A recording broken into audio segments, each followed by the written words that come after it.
Have you ever had a bad property manager? Maybe they didn't get your property rented, they charged you too much, or they were even dishonest. But there are also great property managers out there who can make your life much easier as a rental investor. So in this episode, I want to introduce you to my property manager, Martin Tiller from Orange Property Management, who I trust to manage 34 units for me. We're going to discuss the details of the property management business, what makes the best property managers, and how you can find one for yourself. Let's get started.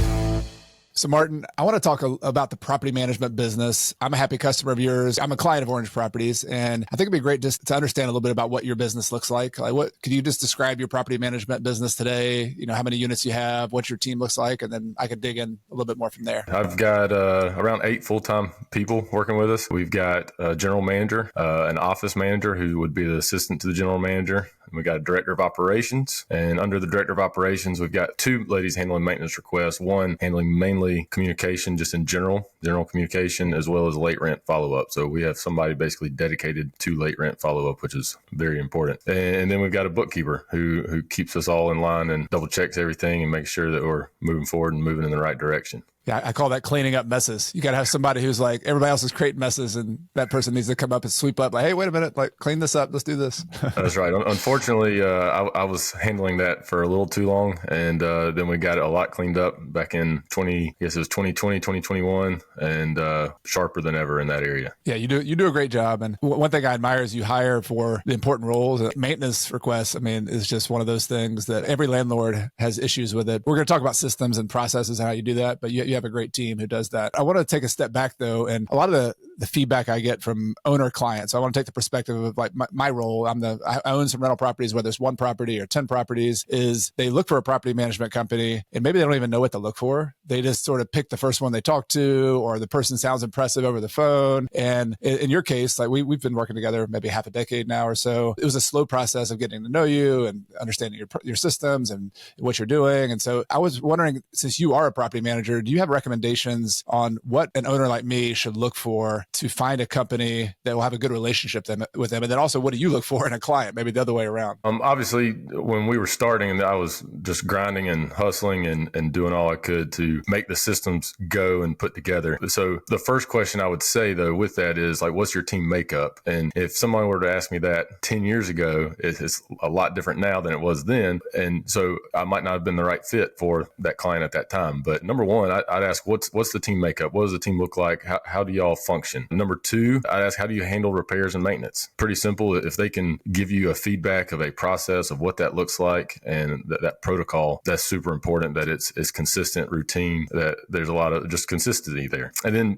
3, any fees. Like what am I going to be paying? What are you going to charge me? Is there a monthly fee? And then a percentage? Is there inspections? What are the different things you're doing? And then that goes into what separates you from another property manager? Why are you different? Why should I choose you? Well, let's dig into a couple of those. What would be the wrong answer for you? Like you're also an investor, which is one reason I like working with you too, is if you're an investor and talking to a third-party property manager, what would be an answer that would give you pause when you ask them about, hey, how do you handle maintenance? What are your maintenance request processes? Like what would be a negative or a red flag answer for you? Yeah, I think it depends on the timeline. How quickly are you responding to those maintenance requests, and who are handling those? Is it the one single guy doing it all? Because that probably is not who I want to use, depending on how many properties they're managing. Another good question is, how many properties are you managing, and what would be the long-term growth plan? Right. So if they're handling a lot of properties over 100 and it's only one person, that's probably not the one I want to go with. Same thing with the repairs. How are you vetting those? How are you vetting your contractors? And what does a repair process look like?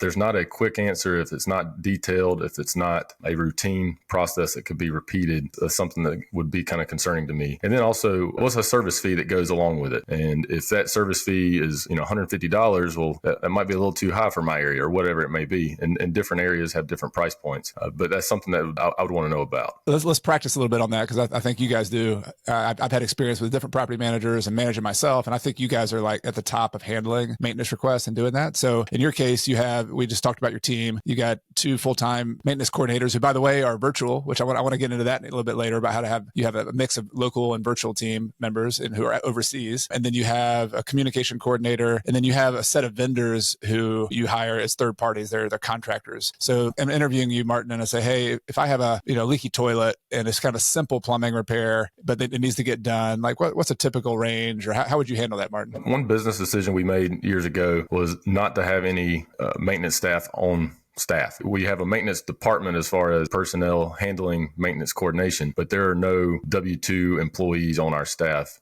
as far as making repairs. So one thing, because of that, we are more specialized with what we're doing. But if it's something simple and something small, we do have really good relationships with about 3 vendors, 3 contractors that we provide most of their work throughout the year. And so they are very dedicated to our team, although they're 1099 contractors for us. So they each have their own skill set. So we've checked in with them, vetted with them. They know, here's what I'm really good at.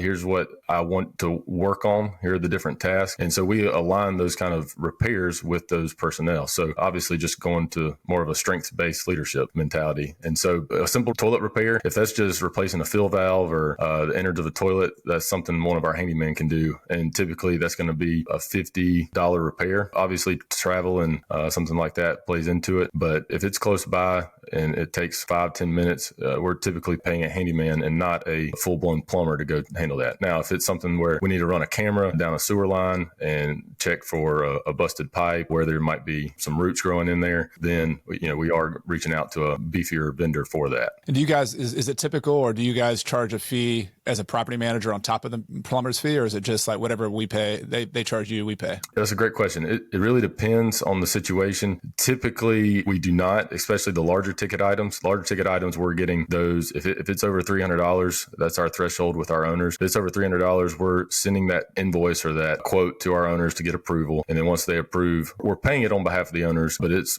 dollar for dollar, cent for cent what we were charged. If it's a smaller ticket item, there may be just the handling of it. If a contractor's charging us $40, it might be a $45 charge that we end up passing along to the owner, but it stays very reasonable. And I could promise you, as someone who gets my own quotes and also uses you guys, like for me to find a contractor, who I don't have a relationship with would charge me a lot more than $50. It's going to be $150 or $200, right? So, I mean, I love that when you have a relationship with a partner, with a team member. To me, the property manager is the most important team member. It's a win-win. Like you can pass along savings to me as the client, and then also that vendor's getting a lot of business from you, and then you're also making money on it. I mean, that's possible. There's some people who kind of take advantage of that, but I think you and I have talked about this before, like the trust you have with your team member, whether it's you and your team on your team, like your W-2 employees, or me with you guys. Like if you can't trust your team member to, like, instead of having to micromanage them on every single little thing, that doesn't work. So I let you guys, I think it's $500 or so, that if you guys have some kind of repair that's under $500, I'm going to look at it because I look at the reports every month, but I'm not going to, like, in real time micromanage you guys unless it's something bigger. And then you guys text me and I'm like, okay, yeah, let's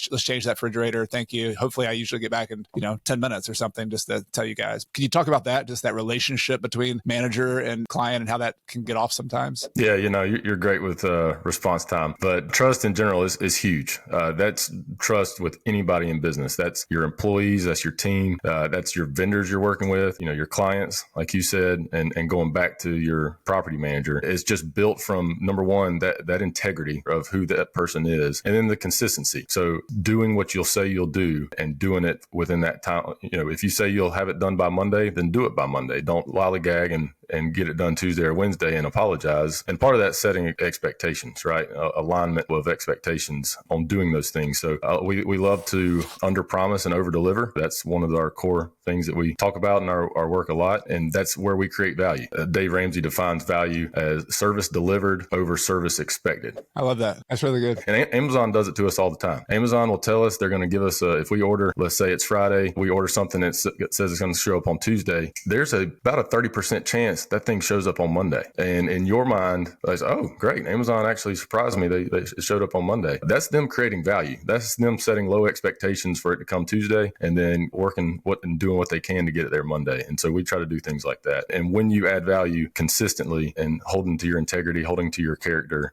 then you can add trust and develop trust. And with trust, you can go a long way with great people. Yeah, I read a really good book back in the day, or it's been not too long ago, called The Speed of Trust. And it's by the son of the 7 Habits guy. So Stephen Covey wrote the 7 Habits, which is one of my favorite personal development books. And then his son wrote a book called The Speed of Trust. And it talks about how like the entire economy and the entire society is built around trust. Like you can have a contract that says something, but if you don't trust that person, like all the lawyers are going to make money suing each other and nobody else is going to win. But it's amazingly fast when you have a team that trusts each other and builds, and it doesn't come quickly, but wow, like it's like a pleasure. It's really fun to have a team and people who work together and trust each other. It's like once you've had it, you can't go back to the other way, or you can very quickly notice when it's not that way. That's right. We've been very grateful and blessed with some of the relationships we have. And that a lot of that is because of trust. Our reputation in our town, our reputation from each of my staff members, we just have a lot of our business is word of mouth. And it's because people trust us and believe that we'll do what we say we'll do. Well, I want to circle back to this idea that I'm a client, I'm screening you, and we've kind of been talking about that here. Like, what do you look for? I look for somebody I can trust. Does my gut feeling tell me that's okay? Do their systems show me that I could trust them? Is there competence there? I want to flip it around though, and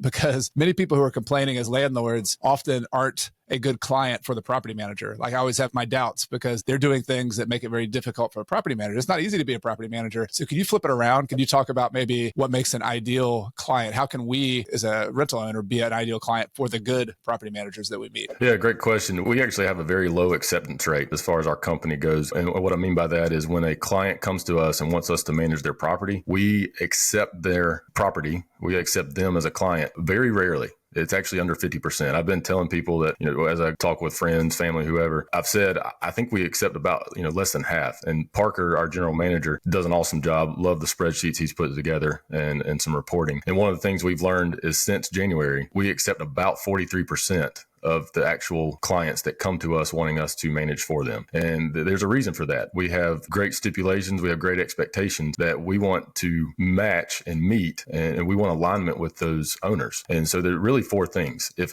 an owner calls us, and we've gotten now, thankfully, to the point with our Google reviews, which are super important, and just our website and our information on our website, that now owners are, I think it was, he's even tracking this, I think it was 70% of the time, owners are not even talking to us on the phone. They're immediately filling out a form and saying, hey, I want you to manage this for us. And so when that happens, our communications director, she's immediately responding with an email that lays out 4 very clear expectations. And those 4 expectations are also in our frequently asked questions page, that are document that's 6 pages long, tied to our website. So you can find that there. But number 1 is alignment with the goal for the property. We want the goal of the property to be investment purposes. That's number 1. Number 2, the emotional attachment with the property, there should be none. Real estate investing is all about numbers, plain and simple. Sure, it definitely is about relationships. It's about having a great property and great residents that live there. But number 1, you're looking at the ROI as owning rental property. That's your goal, is for cash flow. An example, if I might interrupt you don't mind, Yep. Like an example might be often somebody lived in the house, and there's nothing wrong with renting the house that you live in. I love that strategy. But if you're so attached to it that maybe it's like hard letting somebody else hold your baby, like, oh, I don't want to let you hold my baby. And so you're holding on to that baby and you're like micromanaging everything. Is that the kind of typical story you would say in that scenario where somebody lived there before? That's right. We've come across many situations where owners are coming to us. They grew up in the house. It was their parents' house. They're now out of town. They're no longer in Clemson, but now they want us to manage this house. And so there's a lot of memories there. There's a lot of emotional attachment, and the decision-making can be hindered because of that. And then just general wear and tear on the property that would not happen if they were there, but it's a tenant placed property. So there is going to be wear and tear. There is going to be things that maybe you don't really like how they handled the property, but they're still great residents. And that can be really a tough situation because it adds a little drama to it. And we hate drama. We absolutely hate it when we want to stay away from it. Same. And so, yeah, we and for instance, my wife and I, when we first got married, we bought a 2-bedroom townhouse. It was wild, $47,000. Our mortgage was about $225 a month. That was in 2012. And about a year and a half later, we moved out and moved into the house we're in now. And some of the things, it was interesting. As we moved out, we made some upgrades. We did some things that put our personal touch to it. And then as that house was used, as that townhouse was used, you could kind of feel like, oh man, I worked hard on that. But again, we pushed that aside and it's like, nope, it's just numbers. It's just numbers. We lived there for a season, but it is straight rental property now for us.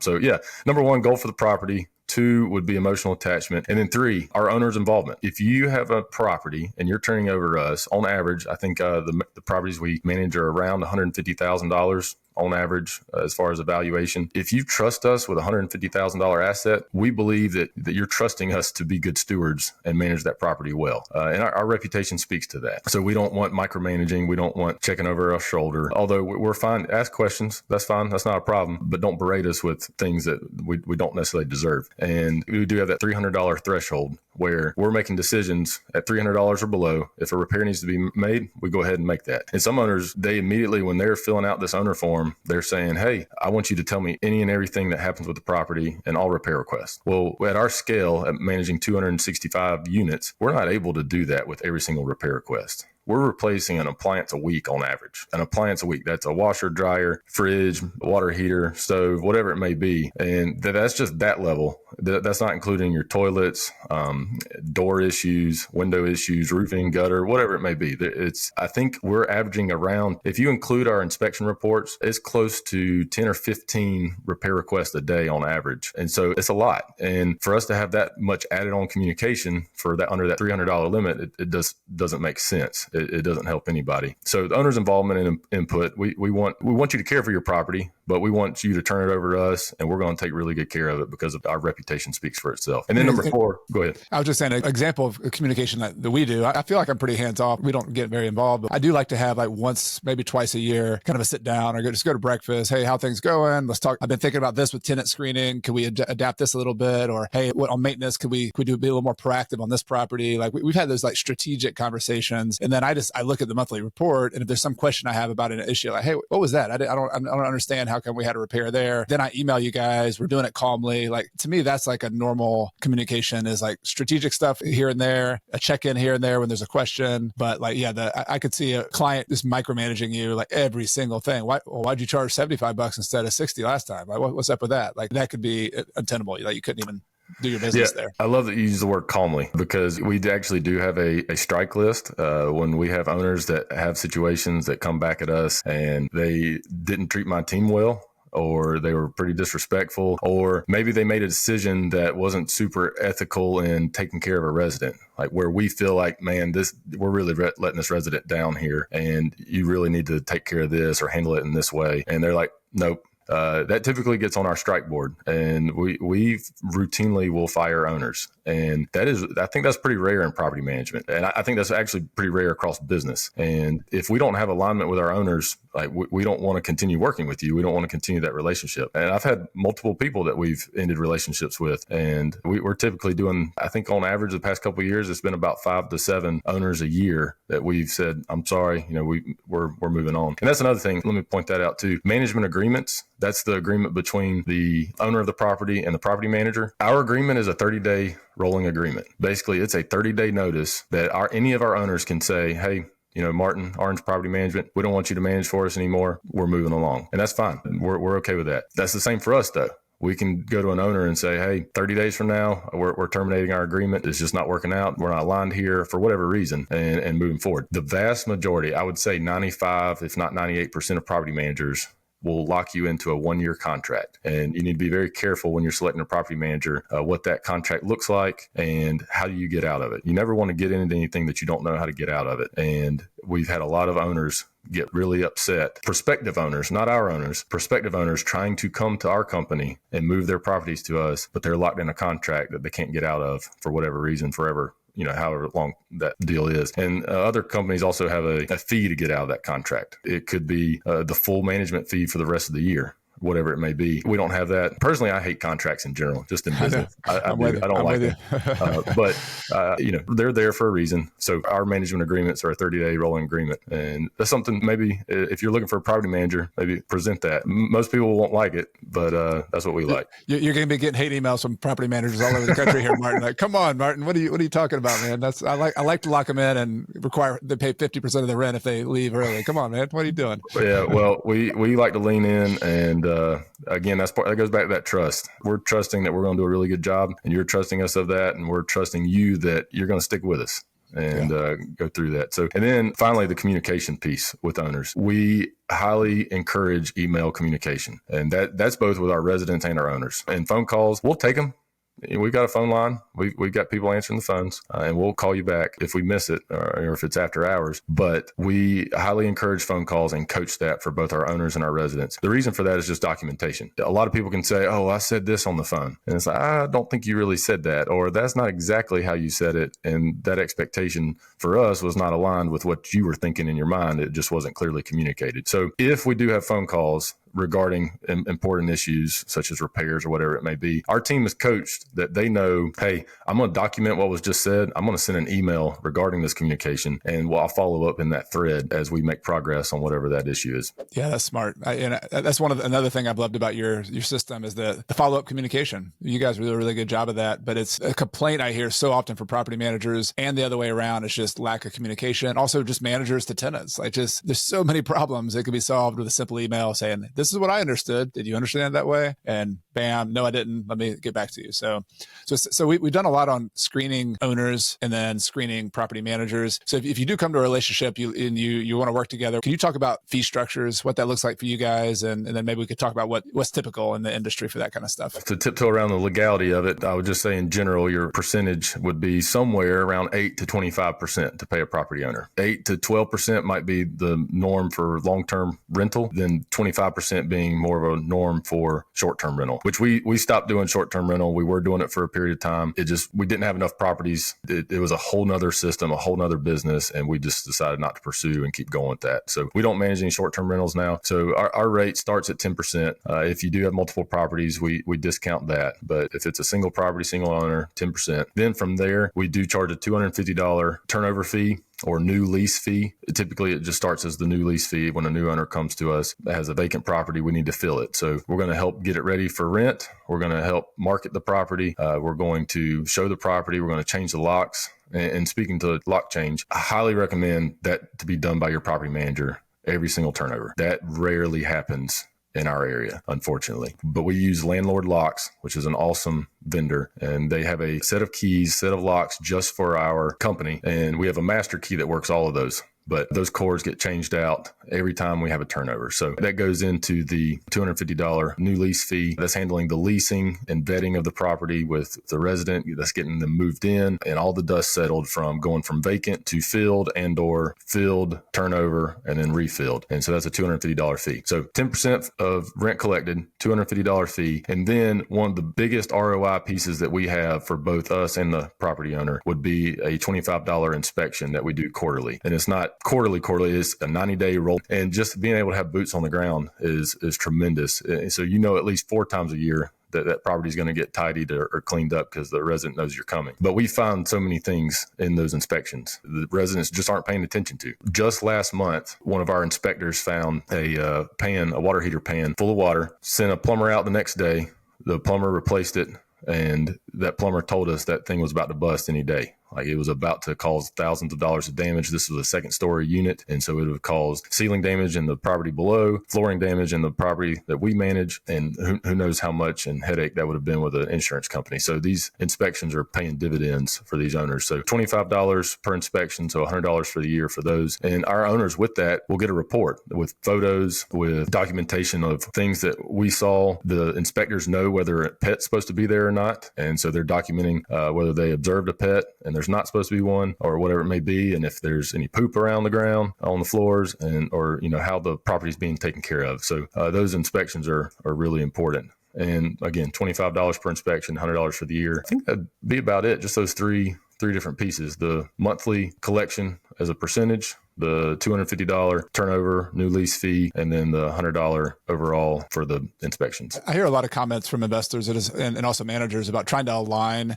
incentives of both parties with the fees that you have. You follow what people do based on their incentives, right? And to me, like having some percentage of the rent, like I am a happy landlord when we're collecting rent. Like if we got rent, if the property's rented, great. So I think having a big chunk of the money come from property being rented makes sense. And then I think it also makes sense that it costs you money. One of the most costly time when I used to lease my own properties was like having to go out the property and show it and do all that. There's a real cost of labor, of time and back and forth. And that's the most important part about being a landlord, I think, is like the screening of your tenants. So the fact that you guys make some money on that too makes sense to me. I've seen a lot higher fees on the turnover. Like I've seen companies that sort of seem like they make a lot of their money on 1 month of rent, renting a property or something. And I feel like that's a little out of whack, like because you're making money by always turning over, which is not good for me as a landlord. So I think your fees strike a really good balance. And I want to dig in on the inspections in particular, because I remember when you guys started doing it, I was really happy about it. It was an upgrade for me because I've always tried to inspect my properties, but I've been really not as good about it. And I think one of the failings I had as a landlord was being proactive with my tenants, with my properties. I traveled around a lot. People know my story with that. And so I just want to give a couple stories on my end about the inspections. You guys check smoke detectors in the property, which is a safety issue. As you said, you check for pets. You check for is there an extra person living in the property who wasn't on the lease. These are things that typically, if you're kind of hands off, it's hard to deal with those. It's hard to know about them. Can you talk about what would happen, for example, with a pet? If somebody has a pet, it was on the lease. How do you guys handle that? Those are one of those hard conversations to have. But how would y'all handle that as a manager? So we're not talking about ESAs, emotional support animals, right? Emotional support animals are more or less a child in the property. They're another individual in the property that you cannot touch when it comes to a pet fee and whatnot there. So that is a medical protected thing when it comes to the resident. But when it's pets, when it's just pet for enjoyment purposes, we typically have a pet fee as well as a deposit. I think our deposit's around $150, and then the pet fee is around $50 a month per pet. And typically in our management agreement, it's already laid out whether the owner wants to allow pets or not, and what that fee will be and that fee structure. And then if we're inspecting a property and there's not supposed to be a pet there, then and we see one, our inspector notes it, we certainly give notice to the resident and we let them know this pet's not supposed to be there. This pet needs to be removed, or we've talked with the owner about it already. And the owner said, okay, well, now that you found a pet, that's fine. Charge them the deposit and the fee and we'll move forward. Or the owner may say, no, they need to get rid of the pet. Multiple times we've come across this where our inspectors, and typically it's in our November, December inspections and January inspections where a new resident moved in August. They said they didn't have any pets. They moved in, they didn't have a pet. And then we come find out, 2 months later during our inspections, we find the pet. So we're giving them notice, and whatever the situation may be, they may say, okay, I'll remove it. That's fine. All right, great. Thank you for doing that. Or we may be charging them the fee. We're dealing with a situation right now where we're filing an eviction because they weren't supposed to have a pet. They told us it was their child's pet that was just visiting. And then we go back for another routine repair request, and the dog is back at the house. It's not supposed to be. And they know it's not supposed to be. So unfortunately, we are having to move forward with an eviction on that. And again, that goes back to consistency, doing what you'll say you'll do. And that's one of the biggest things I think that I've seen possibly from other business relationships is just saying, oh, well, I'm going to do this and I'm going to be really hard-nosed here, and then not following through with it. There's a huge lack of respect from the other party on that if you don't follow through with your word on that. And so if we told them, hey, there's an eviction going to be filed, and if we don't move forward with that, they're going to own us the rest of that lease. And so they're not going to respect us. They're going to take advantage of us at every opportunity. So unfortunately with that one, we are moving forward with an eviction. We had another situation on the property you managed for us where the tenant was not taking care of the property. I mean, I think it was, I remember one of our maintenance people who I communicated with was like, yeah, we fixed the toilet, but man, that place was nasty, all sorts of problems. And so you guys had noted that on your inspection the next time too. And so we had to have a conversation with the tenant saying, you got to clean this up. And it didn't happen. Like, it's just a repeated problem. And so then we proactively together worked on like, hey, we're not going to renew this lease next time. And maybe we could even negotiate for them to move out early. So having an eyes and ears on the ground for a number of reasons is one of the best things we've done. And we're in a college town. So I'd be curious, Martin, what you think about this. I told some other people we do quarterly inspections. They're like, wow, how does the tenant respond to that? That's so often. And my comment was, well, it's a little bit different environment. We're in a college student town. I have a tenant, for example, in a single family house that I self-manage, and I go in there once a year. And I'm okay with that. So I don't know. Do you have any thoughts on that? Like long-term tenants who stay for, families staying for 5-10 years versus a college student? Do you think there is a rule of thumb you should always have on how often to inspect? Yeah, good question. Number one, it comes back to expectation, right? So in the lease agreement, we've laid out that we're going to be inspecting the property and we're going to be doing it 4 times a year. And so up front, the resident knows that. Most of the time they're welcoming because with our inspections, again, it goes back to the heart. What's the purpose of being there? Number one, we're trying to make sure it's safe. Number two, we're trying trying to make sure that there are no issues such as plumbing issues that they may not be paying attention to. And a lot of times it can be just a waistline under a sink. They're not opening that sink cabinet and they're just running the sink and going about their daily business, and it's creating a leak and causing damage. And so they may not be aware of it. So when they know the heart of why we're there, it's not for us to snoop in and making sure that they're taking care of the property. That's a piece of it, but that's not the reason we're there. We're really there. We're on behalf of the owner, making sure that the property's in good shape. And so most of the time, it's very rare. It's maybe 2% of the time, maybe, that we're having residents kick back and say, oh, why are you coming now? Or why, you don't need to come back. And we have had multiple times where people say, oh, we're sick, or, we've got the flu going around, or whatever it may be. And we'll reschedule that.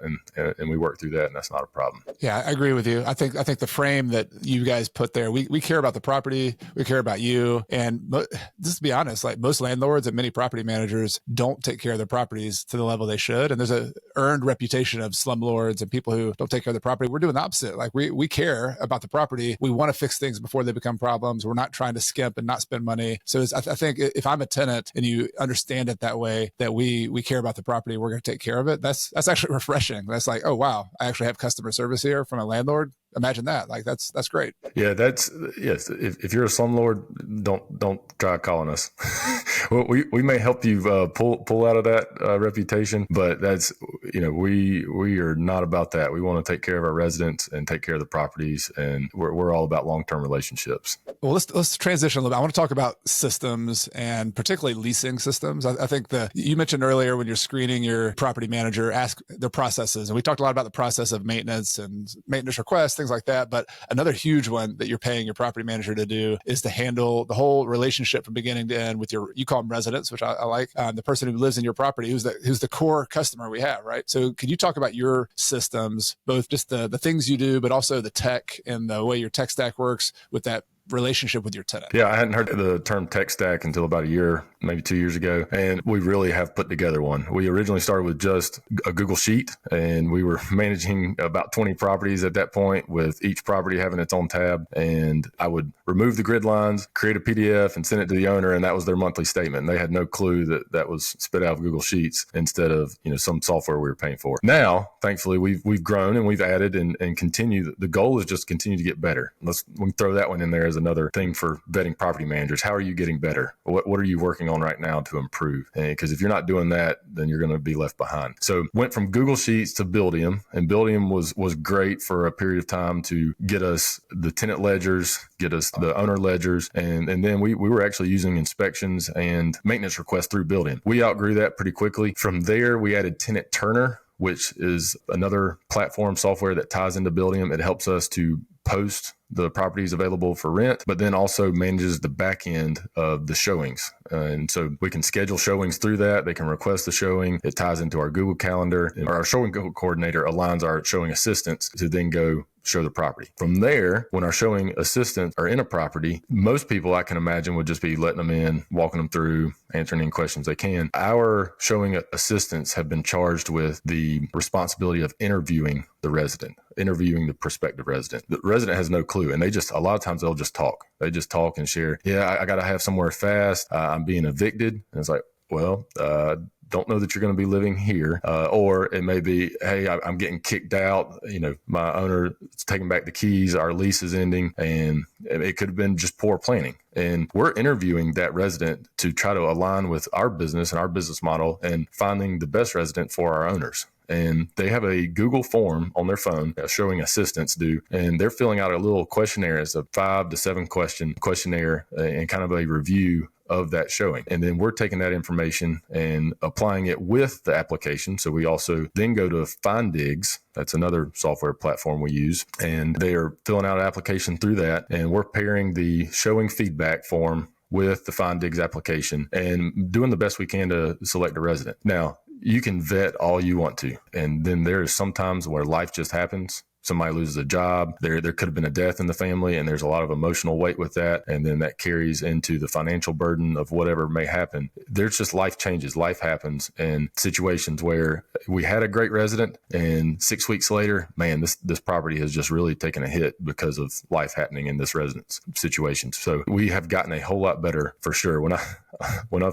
hate admitting this, when I first started property management, my vetting process was Facebook and Google. I would search their name and search all I could about that person. And this was with my own properties that, when we owned, 3 units and we're just managing those, I was doing all I could to find out background. I just didn't know. I was ignorant. But now we've got a tremendous vetting process when it comes to finding the right people. I'll add, and maybe you could, if you have any comments on this, but I have a pretty clear expectations on how I want to screen my tenants too. I really like that you do the interview because that's something I couldn't do as well. It's like a job interview. You'd always have a job interview. How do you handle if a property owner has certain criteria? For example, with me, I have my written criteria. Here's a credit score we want to have. Here's the amount of income we have. Do you work with that, or how would you have that conversation with a property owner? Yeah, we had an okay requirements list, but thankfully you coming along challenged us, and that was great. Yeah.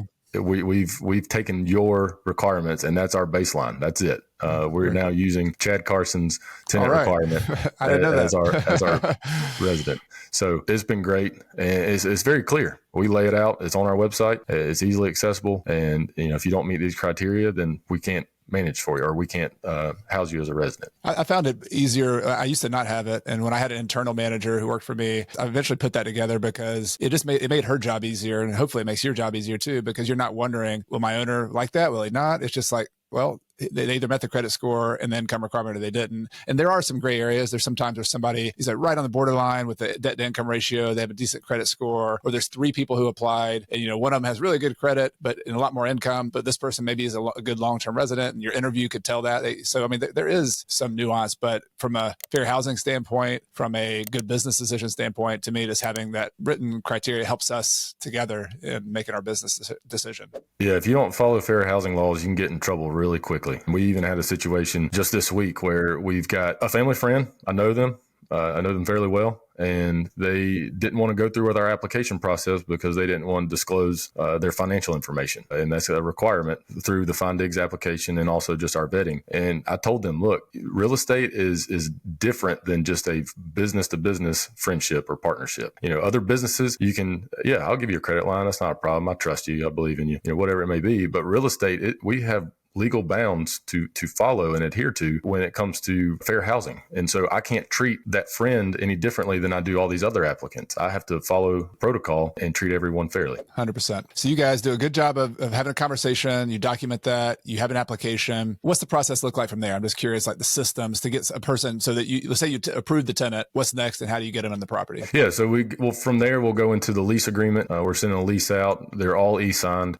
We send those remotely, so we don't have to have anybody come in the office and spend time doing that. They can do it from their computer or their phone. And so lease signed, they pay a security deposit, they pay the first month's rent, and not until they pay both of those tickets do they get to move into the property. One thing we found with just the advancement of technology, when someone pays, something to be aware of, if someone's paying online and they're moving in quickly after, you need to make sure that money actually clears. And one thing that we have implemented, if it's within 7 days of move-in, they have to pay by certified check for both the security deposit and for the first month's rent. And if not, then they can't get the keys until that money clears. And we've had multiple times people just not paid attention, not read our emails and correspondence, and they accidentally pay 5 days in advance of the move-in date for that first month's rent and security deposit, whatever it may be, and we just can't allow them to move in until that money clears. So I'll be very careful with that. Then move-in process, we used not to have an office for about 10 or 11 years. Now we do have a physical office, so either they're picking up the keys from our office before they move in, or if it might be a weekend move-in or evening move-in, whatever it may be after hours, we're leaving a lockbox with keys for them to access the property. But they don't get the combination to that lockbox until that money is cleared. Yeah. So they get the keys, they move in, they've signed the lease, and they pay the rent through your tech stack, so they can pay online. Do most people pay online these days? I know when I first started as a landlord, I'm dating myself, 21, 22 years ago, it was very novel to have online payment. I would assume most of your tenants do. I'm curious how many do. Yeah, so 260 5 properties under management, roughly, I think that equates to about 425 tenants, individual tenants paying, because you may have a 4-bedroom with 4 different residents paying. Out of those 425 paying tenants, there's probably 7 that pay by check or mail. I've got a couple of those I know. So yeah, there's one that actually just deposits to our bank account. They go to First Citizens. We bank with First Citizens. They go and make a deposit, and we know that one is from that particular resident. But most everybody does online payment. Yeah, that's good. All right. So tech's a big deal. I got a couple follow-up questions. One about tech and one about your team, because these are 2 things that you stand out on. Do you have any like future ideas on tech? I mean, this is kind of a AI, tech's changing kind of thing. Do you see real estate from a property management standpoint changing much with all the things that are changing with tech and AI and that kind of stuff? Yeah. So one thing I didn't get into on our tech stack was the property meld. I don't know that I talked much about that. It's a great software. We love it. I think if you were to require us to only choose one software and start over, we would start with property meld. It combines the communication between the resident, the contractor, and our team. And so it creates one chat room that we can communicate, but we could also choose. We only want to communicate with the resident here, or we only want to communicate with the contractor there. We can choose that, or we can communicate with everyone. We can share files, photos. The resident can upload photos and share what was wrong. On top of that, with that same software, the contractor, when they're assigned to that work order, they can then schedule it, and it gives the resident a notice. It gives the contractor a reminder, 2 hours before they're supposed to be there. Say, hey, reminder, you've got to go take care of this thing at 127 West Main, whatever it may be. But getting into the AI piece, these software pieces already have AI, or have started to incorporate AI. And so, as we mentioned before, we've got some remote maintenance coordinators that are in the Philippines. They do a phenomenal job, but they've already started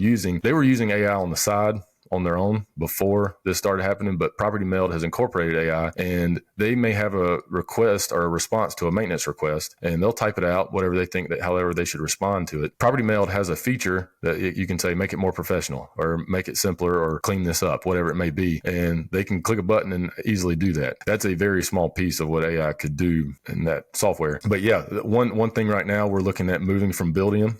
Building's fine, it works, but we're always trying to get better. We're always trying to figure out how do we improve. So another company we're checking out is called Rentbind. They highly leverage AI to run their software. You can basically type in a request of what you want the software to do, or a report you want it to spit out, and it'll just automatically do it. It'll utilize AI, pull from all the data that you have in there, and generate that report. So we're actually working through, like, should we move? Because obviously that's a big disruption to the company, at least for a few weeks, but we're always trying to improve. And going back to Property Meld with inspections, Kelsey, who's our director of operations and heads our maintenance area, she does a phenomenal job, and she's just got a heart for always getting better, always improving. And our team's like that. They want to put the past behind and put problems to rest. How do we, if we have a problem, figure out why that problem happened and never have that problem again? That's the heart of our team. And so Kelsey's right now working with Property Meld and pushing them to, hey, we really need an inspection wing of this piece of Property Meld, because right now it's just melds and creating work orders. But if we could have like an inspection platform to go with it, that'd be even better. So we're pushing these software vendors to try to improve. And you'll see soon, Kelsey was telling me yesterday, we're going to start incorporating owners on that Property Meld communication. So it's had that ability, but we've been hesitant to what that looks like and where that threshold is to include them in all that communication, because some of it's, you can imagine, because you've been managing your properties, but the amount of communication we get from residents that's just stupid. There's a lot of ignorant stuff that we deal with that we just solve, and owners have no clue about it. It stressed them out. It stressed them out to see it. Some of the owners, that's right. Yeah. It would stress people out, and they would hate real estate investing because of it. So, but we are working on incorporating owners into that as a fourth party to that communication in that chat room. Yeah, it's a bigger subject. Maybe we can get back on another episode and talk about it. But I'm really excited about tech and its ability to help us with customer service with AI. Like I'm in the teaching business with Coach Carson, and I'm super excited about customizing like lessons that I deliver. Like just think about like when you teach to a classroom, you got 30 individual people, or I have 50 people on a course I'm teaching, and each one of those people learn a little bit different. They absorb the information different. I think it's so cool cool that we can like customize lessons and service. And you could do the same thing with customer service. And, you could have an orange properties bot who your tenants talk to and ask a question to and take that frequently asked questions, and it could have a conversation with them. And I think there's tons of possibilities to like separate ourselves using tech. And you guys are doing on the cutting edge of that. But the other thing you do, although you're on the cutting edge of tech, one of the things I admire the most about you out of many things, Martin, is that the way you build a team. Like I admire that. I feel like that's a skill I'm always I'm not as good at and I'm trying to get better at. But can you talk a little bit about just how you recruit people? And people who listen to this, they're going to be the team's number one thing. Like I always quote John Wooden saying, if you want to be an all-star on a basketball team, number one recipe of being an all-star is the rest of your team. And so you've done that. You built a team. Can you talk about how you recruit people, and then how you mentioned training a lot? Like what do you do to try to build those people up into a good team member? Yeah, the Lord has certainly blessed us with a tremendous team and relationships. And just over the years, as we've taken those steps to get better and grow here, grow there, just the right people have come across. And there's been other people that we've interviewed and checked out, and it just didn't seem like a good fit. So number one, I guess going back to hiring in general, and that could be for your business or for your property management team or your real estate team, right? Hiring in general and interviewing, I used to hate it. It was just a waste of time. I felt like just didn't put much value in it. But you're either progressing, you're either getting better, or you're getting worse with every single add-on to your team. You're either elevated or you're underperforming going forward. So when I started realizing that my team gets better every time I make the right hire, I put a lot more emphasis in it and started caring a lot more about it. And number one is trust. Like if I can trust that person, what's their reputation? Who else has trusted them? What's their integrity? Are they the same person? Do they have consistency throughout their life? And knowing that I can trust somebody helps us to go a lot further and a lot faster. And then just stewardship. How are they stewarding their own lives well? They're stewarding their time well. What do they care about? And then just the accountability piece too. I've been held accountable from my team, and I hold my team accountable. I love it. They have a high level of accountability and a high level of character. And with that, just you automatically, when you have those things in place and aligned, there's going to be care for the owners. There's going to be care for the properties and care for the residents. And one of the main things that we do talk about actually in our blueprint, it's our handbook, is like, what would a caring human do in this situation? That's a question that I always like to ask is, we're going through a tough situation, handling this trial, whatever it may be, personal life or at work, what would a caring human do in this situation? And always have a response rather than reaction. Reaction doesn't require thought. Reaction is just off the bat, this happened, I'm going to respond, I'm going to react this way without any thought. But response takes time and empathy to the situation. And typically, if we have an irate resident, owner, contractor, whoever it may be that we're dealing with, my team knows to give them at least 30 minutes to an hour. Don't respond immediately. Just give them some time, give them some space. And a lot of times they're acting out of character. A lot of times, or maybe they are revealing their character. But depending on the situation, they could be reacting themselves. And so don't let that reaction cause you to have a reaction. Just give them some space and then respond thoughtfully. So when I'm putting that team together, which, you're interviewing me, but it's my team who should be up here talking with you, because they just do a tremendous job, and I would not be talking with you without them right now. So I love each and every one of them. They do just a fabulous job, and very, very thankful for them. Yeah, that's awesome. Yeah, you and I both are Clemson football fans, and I think we've talked about, Dabo Swinney is the head coach, and you've taken something that you just mentioned, having a handbook of annual, kind of reviewing your team annually, talking to your team members, being deliberate about recruiting. To build a good football team, to build a good business, there's a lot of similarities, and there's a ton of crossover, and it takes a lot of work. Like I think the fact that you said you took it seriously, I think was what it's been an aha for me as well. Like the people you work around are like, it's either success or not successful, like based on the people. This business, every business is a people business, even with tech, even with all this other stuff. So I think just that level of seriousness, of taking it seriously, and then the care you put into the details of training people. So regarding Coach Swinney and just the Clemson football program, that man, people from the outside, especially if you're not in Clemson, they viewed him as a cheerleader coach, that he's just a rah-rah, high encouragement, high entertainment guy. They have no clue how intelligent that man really is. He could be the CEO of any Fortune 500 company. There's no doubt in my mind. One thing that he does really well is his all-in team notebook. And it's about a 2 inches worth of paper in a 3-inch binder that just documents what they do, how they do it, when they do it, and who does it, and just lays that all out very clearly page by page, down to football plays, but also talking about the culture, the attitude, just the importance of everything Clemson football. And so I learned that in 2017, 2018. And as soon as I learned that, that's when I started hiring better and trying to rebuild the team and to work on documenting everything we do. And from that documentation, our team can clearly see, all right, if this happens, this is what I need to do. And we go through that annually. Every June, July, we're going through that as a team, and not the all-in-team notebook, but our own notebook, which is a Google Doc. And it's shared so they can reference it at any time. And we continually update it. Almost monthly, we're going back and making edits to it. Yeah, anybody who listens to the show often knows how often I use a sports metaphors, and football in particular. It just makes sense in my head. And I always see Coach Dabo as like the John Wooden of the modern age. Coach Wooden was a national championship winning basketball coach at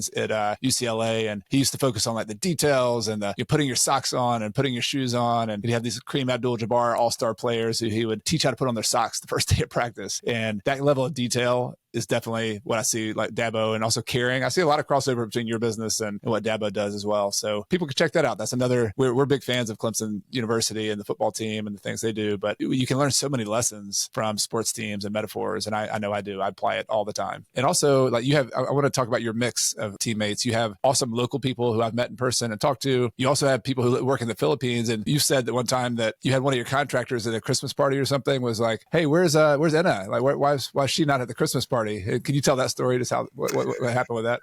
Yeah, so we've got now three ladies that are working in the Philippines with us. Phenomenal. I was just mind blown when the realization of being able to work with someone remotely like that would actually work. We're coming up on 3 years of having Tessa with us. She handles all of our communication and rent follow up, and so those who are late on rent, they know Tessa's name pretty well, and so she's responding there and collecting rent. She's done a great job, and our rent collection is the best it's been since we started in 2012. It is the best it's been right now since 2012, just because of the process and the work that she puts in. And then we've added Enna and Malou as well. They're awesome. They handle all of our maintenance coordination. Kelsey oversees them, and they're responding to maintenance requests, phone calls, whatever it may be. And with that, speaking to your story there, Enna started working with us, I think in August, September, somewhere in there of 2023. And so we're coming up on 3 years with Enna and Tessa, and almost a year with Malou, just because of the growth and adding her position. But Enna was dispatching and handling maintenance coordination and communicating with our contractors. And a few of our contractors will come to our Christmas party. And so one of them in particular, he shows up and we're talking, you're hanging out with the team, and he goes, well, where's Enna? And everybody kind of laughs, and we're like, well, Enna's in the Philippines, buddy.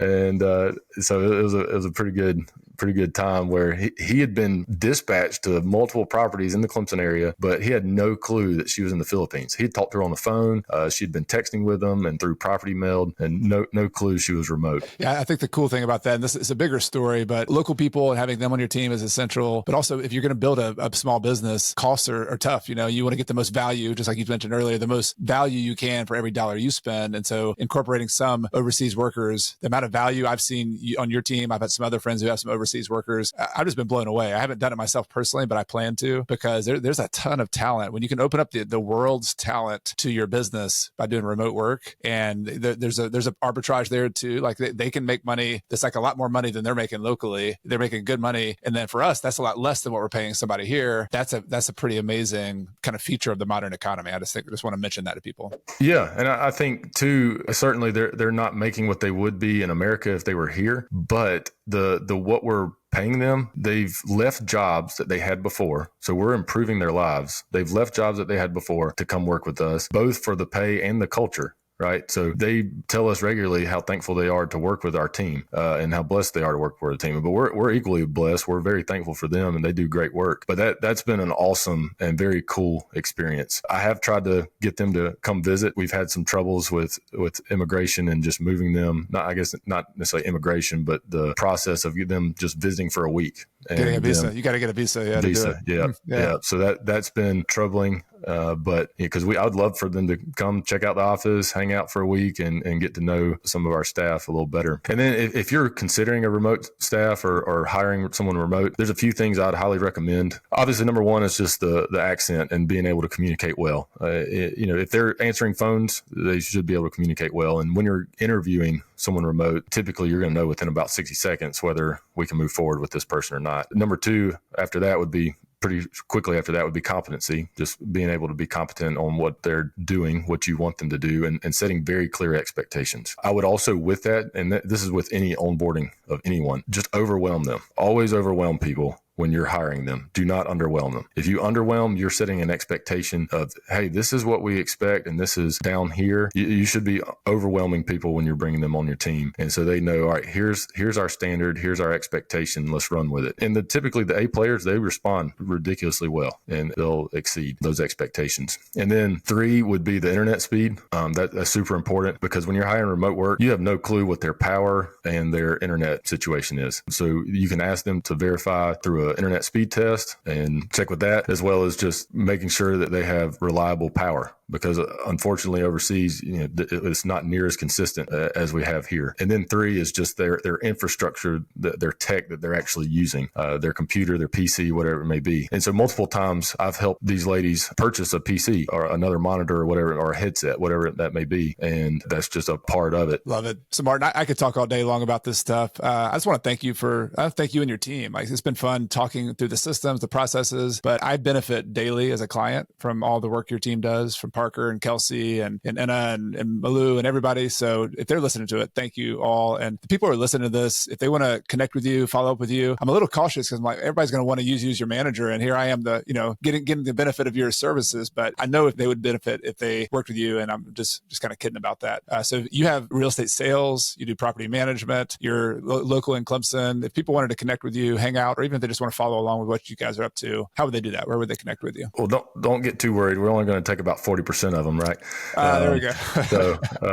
But info@orangerealist.com. We joke that we're the realist, but we also handle real estate sales. So property management, we've done that for 13 years now. Real estate sales, we started in 2020, although I had my sales license, I think in 2015 was when I originally got it. But since 2020, we started Orange Real Estate, separate entity as far as an LLC goes, but we have some overlap of some of our staff who are also real estate agents. It just was natural with our property management business and having over 100 owners that we manage for. It seemed as simple thing that, when an owner wanted to sell a property, we were there to help them do that. Or when an owner wanted to acquire another property, we were there to help them do that. And then we also handle a lot of first-time home buyers or a lot of second homes, lake homes, Clemson area football homes, and condos, whatever it may be. And then just a lot of parents buying for students. That's a theme in Clemson. And it makes a lot of sense. I can help you run the numbers on that. But for a parent wanting to just park some cash into a condo or townhouse for 4 years and then turn around and sell it or turn around and rent it, we've helped with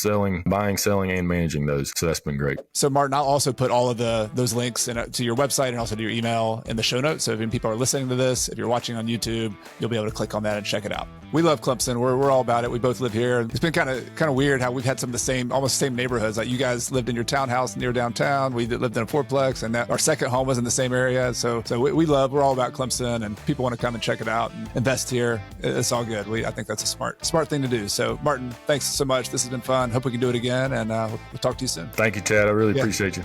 This episode was all about the nitty-gritty details of managing rental properties. But one thing we didn't cover was the big picture plan for how to use rental properties to achieve financial freedom. So in my next video, I give you my blueprint, step-by-step, for how to go from scratch to actually having enough wealth to live off your rental properties. It's one of the most popular recent videos on my channel, and I think you'll love it. If you're watching on YouTube, just click on the thumbnail above me here. Or if you're listening to the podcast or on YouTube, you can click on the link in the podcast description below.